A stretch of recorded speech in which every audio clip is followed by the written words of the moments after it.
Olá a todos, meu nome é Paulo Guidali, bem-vindos ao Dispatch, nosso videocast sobre arquitetura e design de interiores, onde conversamos com convidados que atuam nessa área.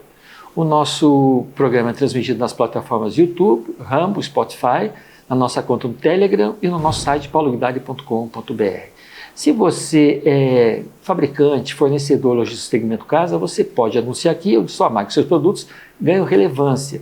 E se você for anunciante e estiver aqui em Curitiba, você pode assistir as nossas gravações ao vivo, aqui no estúdio no Solar do Rosário, interagir com os nossos convidados. E por falar em convidados, eu estou aqui com o arquiteto Anderson Almeida. Obrigado pela presença, Anderson. Obrigado pelo convite, Paulo. Eu sei que ao lado da Luana Barrichelli e do Luiz Henrique Abate, vocês comandam o escritório Nomo Arquitetos. E parabéns por serem escolhidos pela revista americana Architize como um dos 30 principais escritórios do Brasil. Vocês merecem. Obrigado. Escuta, eu te falei aqui para a gente falar um pouquinho da arquitetura contemporânea. Vocês atuam em 3 áreas que eu queria dar uma passada nelas por enquanto. Legal. Vamos começar com os projetos verticais. Certo. Tem 2 projetos que me chamaram a atenção e que daí para a gente até fazer assim alguns contrapontos. Legal. Eu gosto muito do MITAR, onde você Legal. traz muito a natureza, a função e a natureza para dentro do projeto. Me conta um pouquinho o que é o MITAR e como que vocês chegaram nele. Legal. O MITAR é um edifício residencial que está em obra agora na Francisco Rocha. Ele é muito interessante, pois ele nasceu nasceu posicionado num terreno que nós tínhamos, que o incorporador trouxe para a gente, e esse terreno tinha uma fachada norte muito grande, com uma liberação visual bem interessante, mas por questões legais e por oportunidades também, veio a possibilidade de uma compra do lote ao lado. Isso daí foi muito bom, pois o projeto já estava resolvido no terreno menor, suas garagens e todo o edifício, e aí esse terreno ao lado agregou um grande espaço de terra, né, de área de terreno permeável, onde a gente pôde explorar o bosque que veio conceitualmente fazer o filtro do edifício, né? Então, essa nova área que foi adquirida, você já tinha desenvolvido o projeto? Ela veio depois? Não, ela veio depois. Então, o projeto nasceu primeiro com um pensamento muito voltado à insolação, ventilação e ao tamanho dos apartamentos. Tinha um conceito para isso.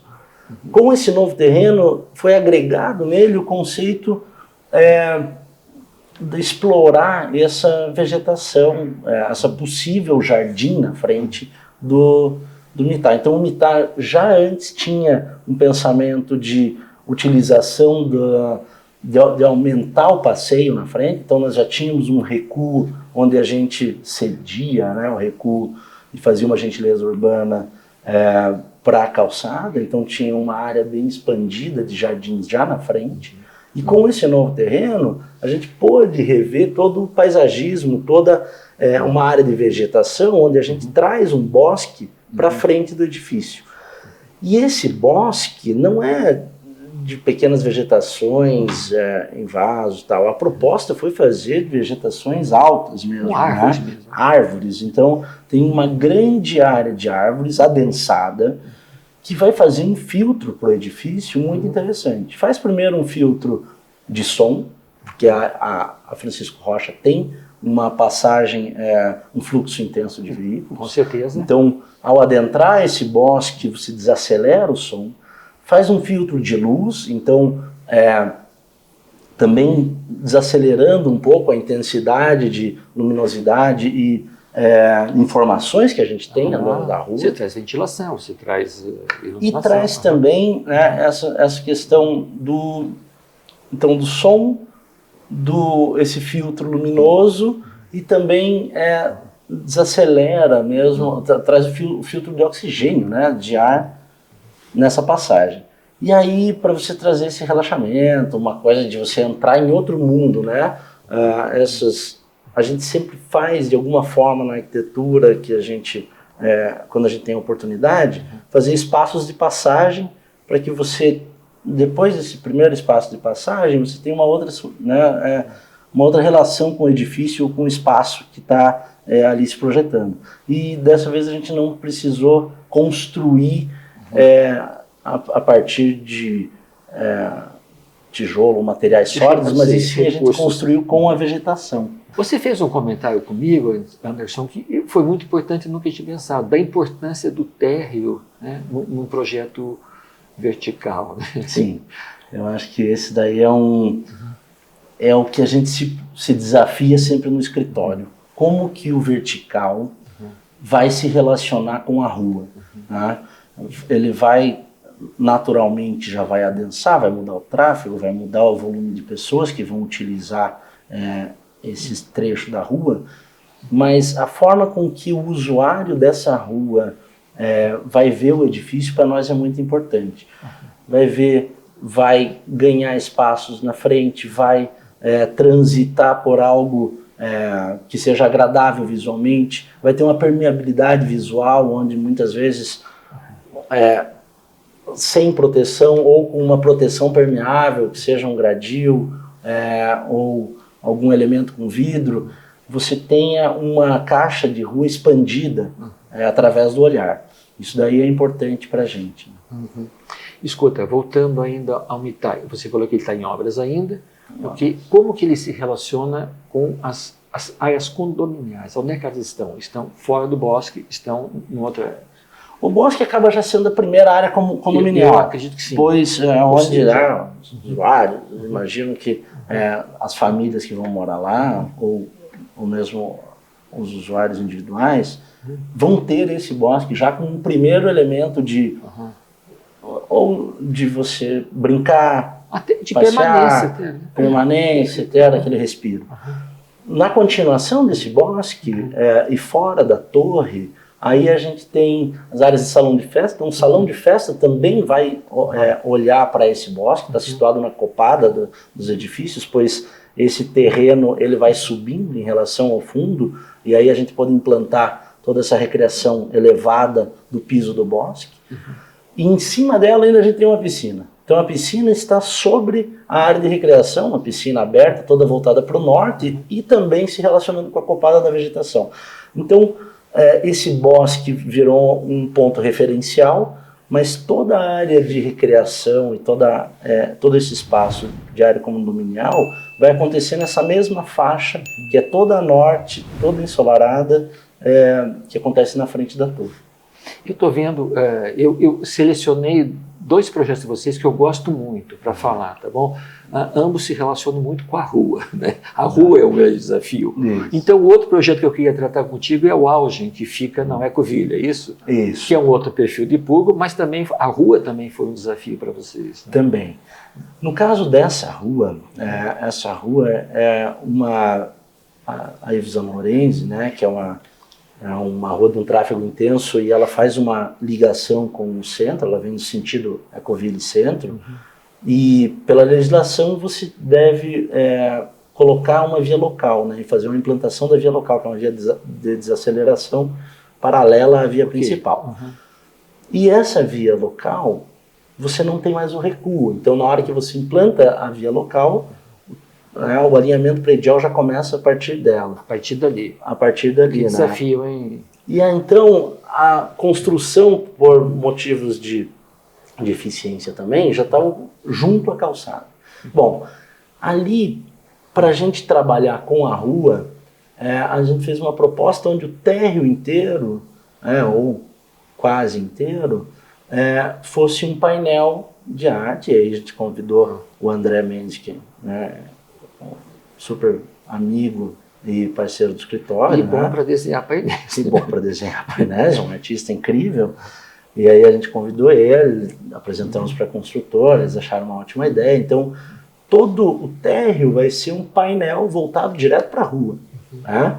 Então, você não tem nenhuma outra relação entre o painel e a rua. Então, a rua ganha este elemento, né, artístico, cultural, para o passeio de quem está cruzando apenas o edifício. Isso é interessante tanto para quem está de fora, mas para o morador também se identificar com aquele edifício que ele mora e que tá, né, já se comunica com a rua. Então, se chegar em casa e entrar dentro de uma obra de arte, já como é passar por esse painel, já é um momento interessante. E aí a gente usou de soltar a torre do embasamento, para que o embasamento ganhasse essa força mesmo.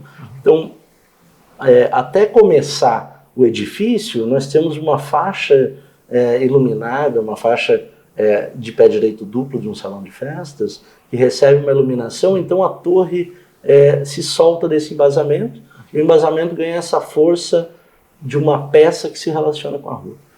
Perfeito. Você tem dois perfis de compradores, de moradores diferentes, né? Você tem o Mitar e você tem o Auge.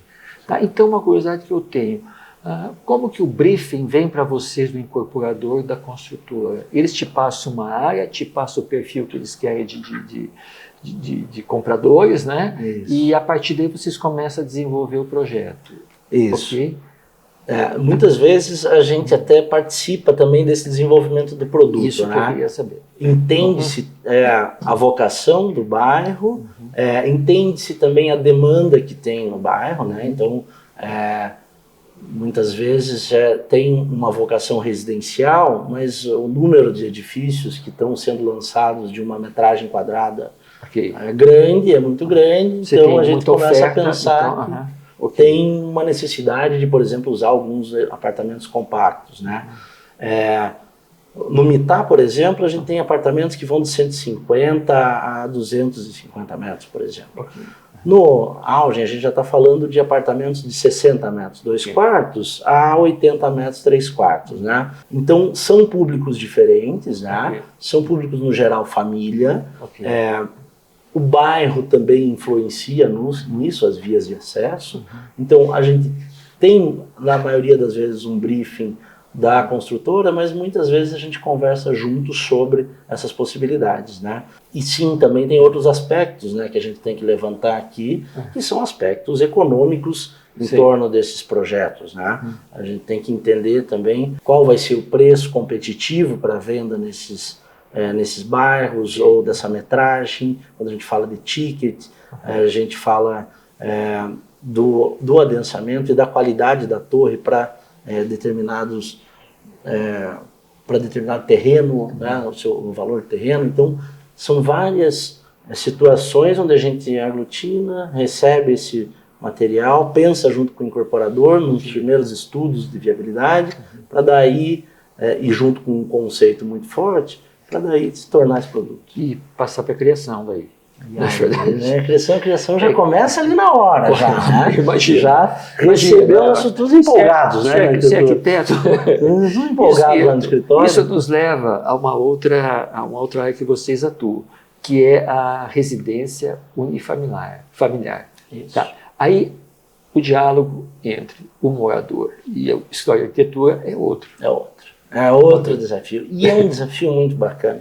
Então, do vertical, onde a gente, claro, tem um desafio estético também, tem uma linha de arquitetura onde a gente gosta ou a gente trabalha, tem alguns desafios de uso de material. As assinaturas de vocês são reconhecidas. Tem alguns materiais, mas tem muito essa relação com a rua. Acho que esse é o desafio que a gente leva em primeiro lugar lá no escritório.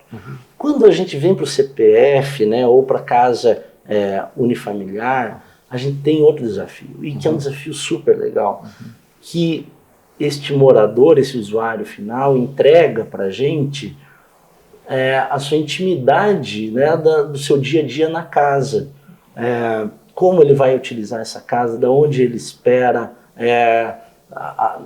que vai entrar uma iluminação, a relação dele, de como ele mora hoje com o sol, com o uso da casa, junto com a disponibilidade financeira que ele tem, os desafios de encaixar esse sonho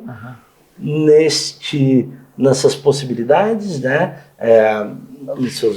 Muitas vezes nos limites que tem, e aí acolher toda essa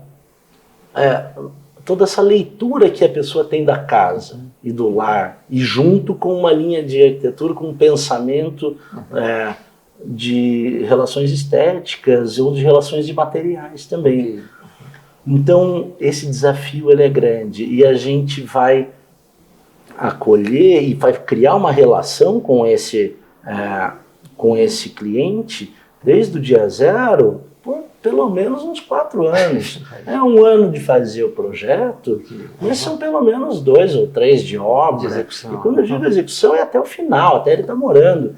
E a gente brinca lá no escritório que nas letras pequenas do contrato tem incluso um churrasco de boas-vindas à casa, com os arquitetos juntos. Sim. Mas agora, o desafio de chegar lá no final, a chave entregue, e a gente está se dando bem a ponto de ter essa visita, nos move, né? Então, isso é atendimento, escuta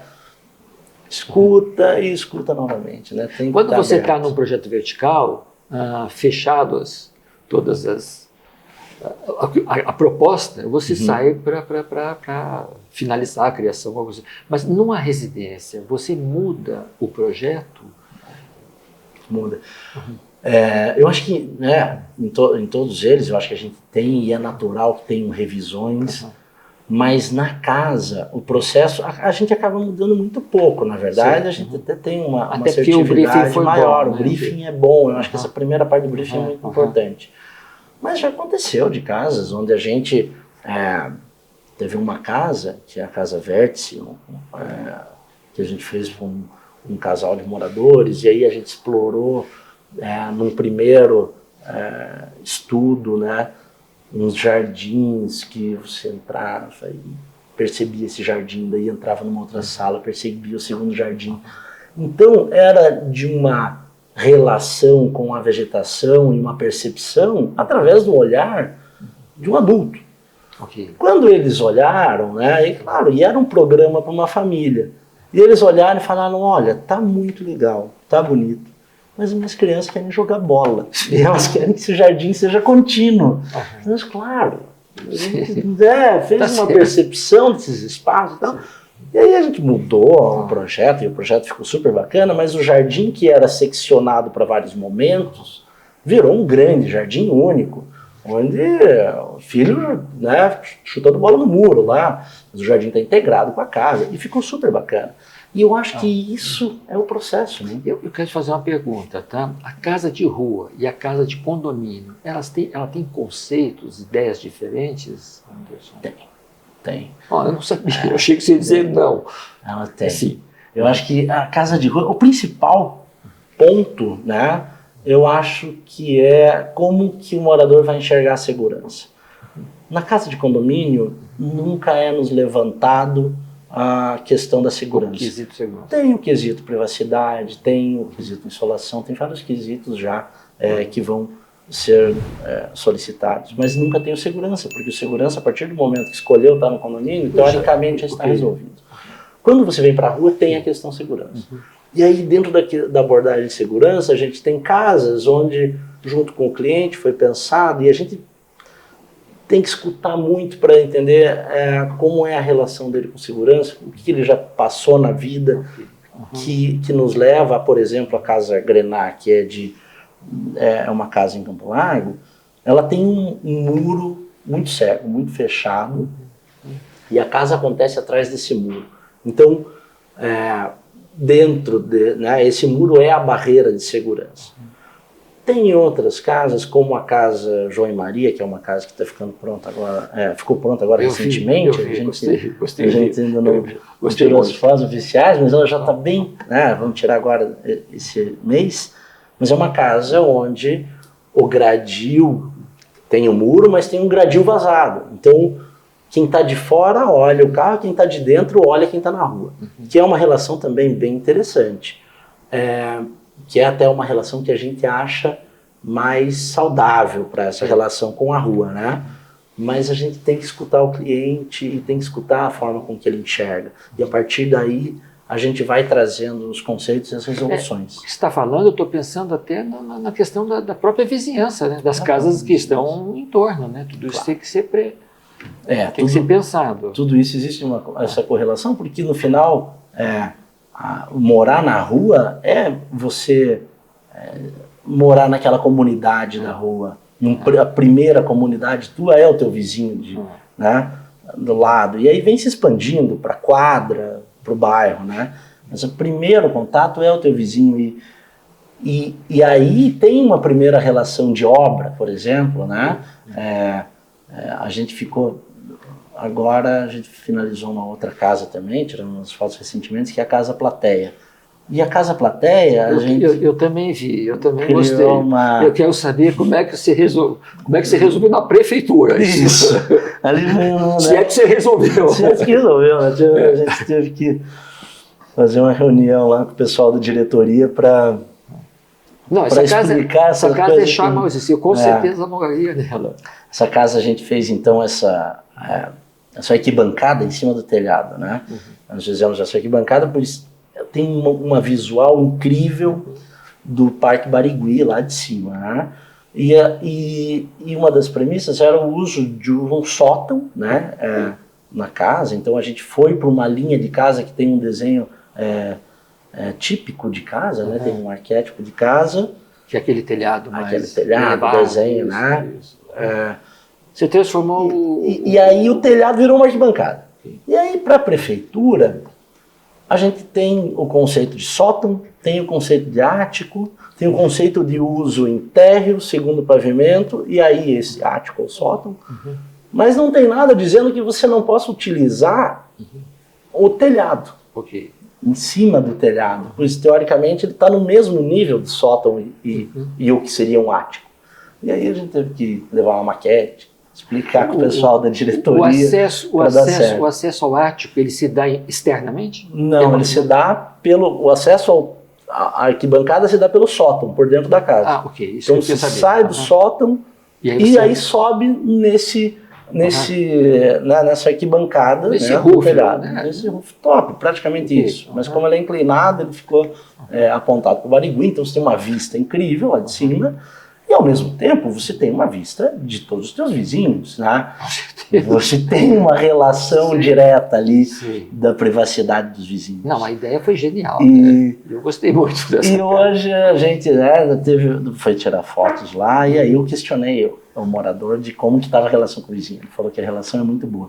Então isso já é um ponto positivo na casa, dessa relação de cuidado com a vizinhança. Agora, isso é um projeto inédito, eu acredito, né? Esse foi o primeiro. A gente sempre busca se desafiar nos projetos e trazer, né? Dependendo do cliente, ele nos dá mais abertura ou menos abertura, né? Uns a gente explora o uso de cor, por exemplo, como a casa, tanto a Grená quanto a Casa Guará, tem cores nas esquadrias, a Casa Aguará tem esquadrias vermelhas e um piso amarelo inteiro, pois a solicitação da cliente era uma relação com as cores vindas de cores quentes do sol.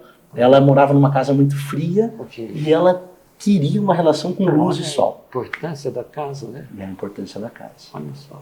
Então, cada uma das casas vem com uns pedidos que vão levar a um desenho que a gente vai trazer um esmero, vai trazer as nossas referências, mas sempre atendendo a essas necessidades dos clientes e trazer qualquer ideia que seja talvez não tão esperada para o momento, né? Agora eu quero saber o seguinte, o que o Anderson, a Luana e o Luiz Henrique, aonde que eles vão buscar, aonde estão as influências, as inspirações de vocês? Vem da escola, vem da pesquisa? Legal. Hoje nós temos no escritório, além de nós três, mais 9 arquitetos, né? Nós somos em 12, uma equipe grande, uma equipe que tem diferentes relações até com o morar, né? Desde gente que mora com os pais mais novos, gente que mora sozinha, gente que já tem família. Gente que está em estúdio, que está muito tem gente dos 20, exatamente, que morando num estúdio, agora está num apartamento maior, e desde 25 anos até 43 anos. São 20 anos de diferença e de referências.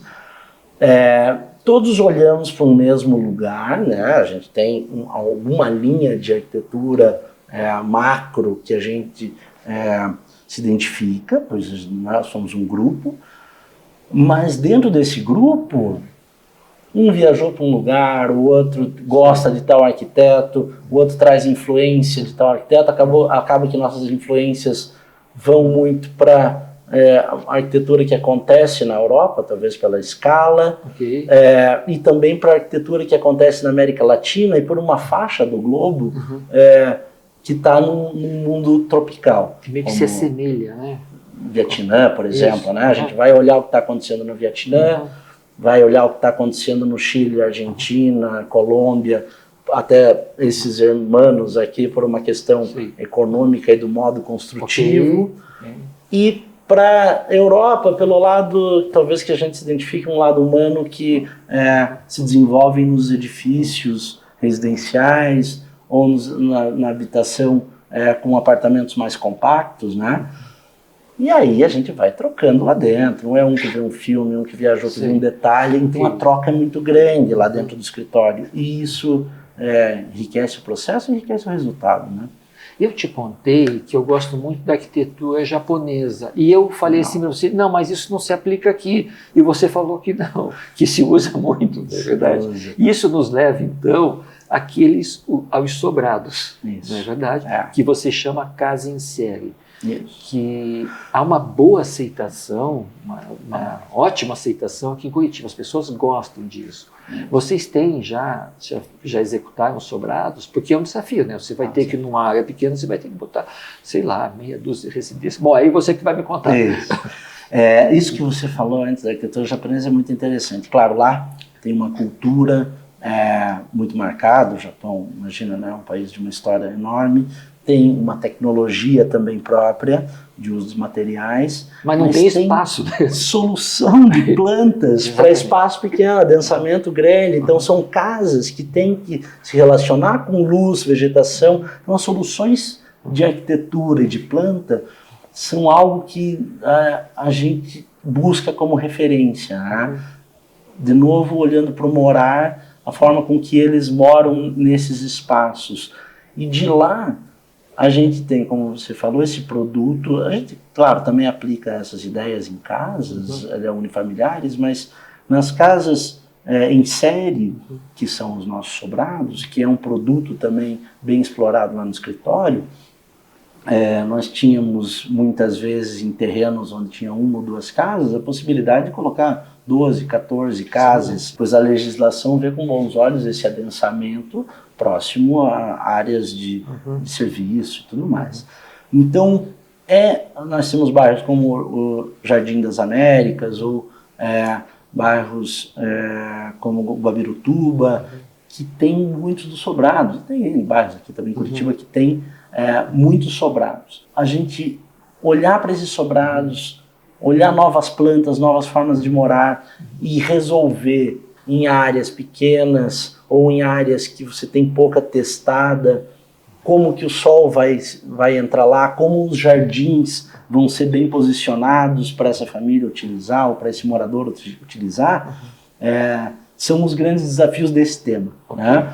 Tem, novamente, a gente trazer questões plásticas de provocações, né? O sobrado que antes era um igualzinho do lado do outro, a gente já trouxe alguns onde você não sabe se são 2, 3, 4, 5 casas no mesmo espaço. Cada pequena diferença da casa ganha uma força dentro desse conjunto. Sim. E aí até a sensação de exclusividade ou dessa pequena comunidade que se forma ali cria uma identificação muito forte, né? Então tem a identificação, tem o uso enquanto comunidade e tem o antes de tudo no projeto para a gente, que são as questões funcionais como a ventilação, insolação e a prática da casa. E eu vejo nessas casas em série, nos sobrados, eu vejo muito mais o espírito de comunidade mais presente do que num condomínio aberto, não é verdade? As pessoas estão mais próximas, né? É isso aí, as pessoas estão bem próximas mesmo, né? Então, você quase tem uma obrigação de se dar bem com o teu vizinho, né? Mas ali um vai cuidar do outro. Com Um certeza. vai olhar para a criança do E outro. geralmente tem crianças, né? Então Não vai escutar o choro do vizinho, Sim. da criança. Então, essa tem a relação tende a ter que funcionar muito bem para que tenha uma saúde desse condomínio, né? Você sabe que o nosso tempo já terminou, mas eu preciso te fazer o quê? Eu preciso entrar em mais duas, fazer mais duas abordagens. Tranquilo? Então, o que eu queria saber é o seguinte: para onde que vai o morar? Isso é uma questão que eu diria até para onde ele continua indo, né, o morar, porque é muito dinâmico a forma de morar e aí tem várias questões, tem a questão da densidade, tem a questão dos parâmetros legais, tem a questão econômica né, de como estão os preços de morar, de construir, dos terrenos, da proximidade com o centro, o que é o centro, daqui a pouco o centro já é muito maior do que a gente pensa que é o centro, né? O Alto da 15 era o bairro até um tempo, hoje em dia é centro. Estão todos né? integrados, Então, né? Integrados e fáceis de você chegar. Né? Exatamente. Então, a forma de morar tem essas influências, mas também tem a forma com que você usa esses espaços, né? No nosso caso e a experiência do nosso escritório, os usuários ou os clientes que vêm até nós sempre questionam a forma de morar. Então, desde dos espaços da casa que querem que hoje eles sejam mais eficientes, mais integrados, mais relacionados com a área externa. Né? Eu morei numa casa dos anos 90 que tinha aquela sala que era uma sala que a gente usava 2 vezes por ano, a sala do Natal ou a sala dos eventos. A porta ficava até fechada. Né? Porta fechada, né? A mãe não queria que entrasse porque a sala não tinha bagunça. Hoje a gente não projeta mais isso, aquela sala que vai receber aquele espaço. Tudo mais integrado. Para os apartamentos, a gente também tem uns espaços mais organizados e mais eficientes, visto que no geral, as pessoas têm utilizado muito as áreas urbanas, e isso é muito bom. Né? Curitiba oferece muitos parques, muitas praças, então, e as pessoas utilizando esses espaços vão se comunicar mais para a rua, e quando vem para casa, a casa tem que ter a parte de ela ser eficiente, ter uma manutenção legal. Hoje também a gente tem muita coisa digital, então difícil trazerem para a gente a necessidade de uma biblioteca, por exemplo, né? Tanto do ambiente biblioteca, quanto mesmo do móvel biblioteca. Né? Hoje está digital. Aquele rack que a gente tinha, ou que a sala ocupava aquele espaço com profundidade, que tinha vários aparelhos que cabiam naquele rack, ou os discos, ou tudo, hoje se resume a pequenos aparelhos ou tudo Wi-Fi.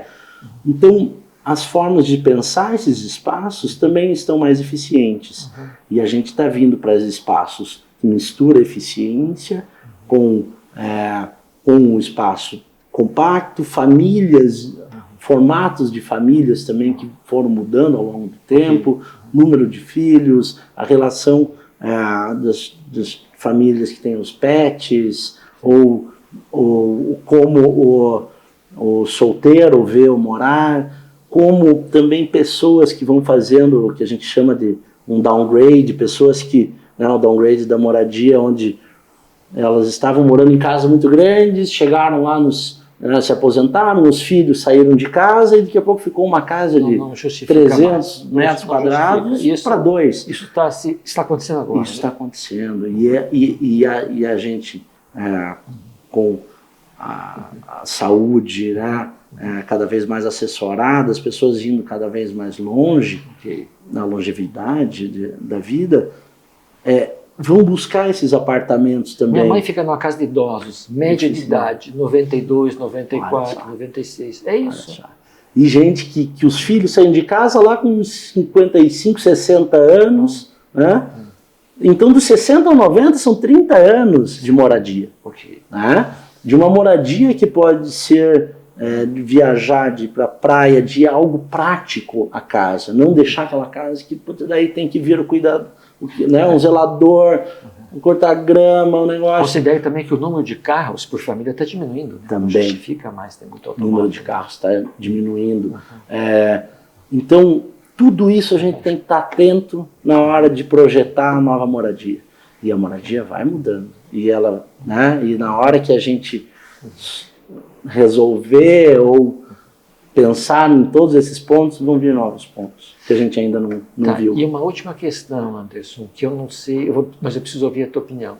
Eu tenho uma impressão que aqui em Curitiba nós ainda evitamos a revitalização, o retrofit, parece que se faz muito pouco ainda. Você acha que, bom, se isso é um fato, isso pode vir a ser uma nova forma de morar? Olha, eu acho que está acontecendo bastante, assim. Agora, realmente o volume, eu não consigo te dizer se é tanto quanto poderia estar acontecendo. Talvez pudesse estar acontecendo mais. A gente chegou a fazer a revitalização de um apartamento, né, no Edifício Brigadeiro, mas eu vejo que tem muitos colegas atuando nesse espaço. E aí tem essas quebras tem umas quebras do produto. Por exemplo, a gente olhar para um apartamento, para uma oportunidade de apartamentos antigos incríveis, que tem espaços, 150 metros hoje, que está valendo o preço de um 70 metros novo. Mas ele, por exemplo, não vai oferecer uma churrasqueira na sacada muitas vezes, vai oferecer uma área de recreação de outra época, com outro pensamento. Então, a gente tem esses desafios de entendimento desse produto macro, mas no apartamento em si tem tido experiências incríveis de abrir espaços, de você reutilizar esses apartamentos. E para vocês arquitetos sensacionais. É fantástico. A gente hoje já não atua muito no projeto de interiores, mas a gente tem amigos de escritórios fazendo várias revitalizações incríveis. Né? Eu queria chegar também, ainda nessa pegada aí do retrofit, e é uma impressão minha que pode ter um perfil de público que a gente não está percebendo ainda, e que talvez eu esteja simplesmente sugerindo, é que você tem pessoas da tua faixa de idade, casados, que muitas vezes não querem, um edifício que tem áreas condominais enormes, que tenha isso, não precisa disso. Eles podem geralmente morar num prédio de 3 pavimentos, com basement lá, com e tal, e ali você fazer a revitalização e criar alguns lofts. E eu acho que tem gente para isso. Você pegar um edifício lá dos anos 1950, 60, e você vai refazer ele, mudando, não precisa mudar nem a envoltória, né? É só você ir lá dentro, sim, você fazer algo muito exclusivo. Ele não quer mais do que isso. Você acha que nós vamos chegar nisso? Ou já chegamos? Eu acho que já chegamos. Eu acho que nós não temos talvez tanto volume, mas acho que a gente já está ali. Olha, já tem um público. aquele morador que ele não precisa de carro, que basta ter um bicicletário, que ele não quer uma portaria, ele quer um concierge, alguém que faça as compras para ele e que ele receba tudo ali. E eu acho que isso pode ser um tipo de morar inteligente. Ela Obviamente que depende do perfil. Né? Não, mas ela é. E esse cliente, essa pessoa, tem uma característica de usar muito a cidade. Exatamente. Ele gosta de andar pela cidade, ele gosta de usar o café perto de casa, ele gosta de se encontrar com amigos nesses pontos do bairro ou da rua. E aí ele não tem essa necessidade realmente desses espaços condominiais, né? Tem esse perfil.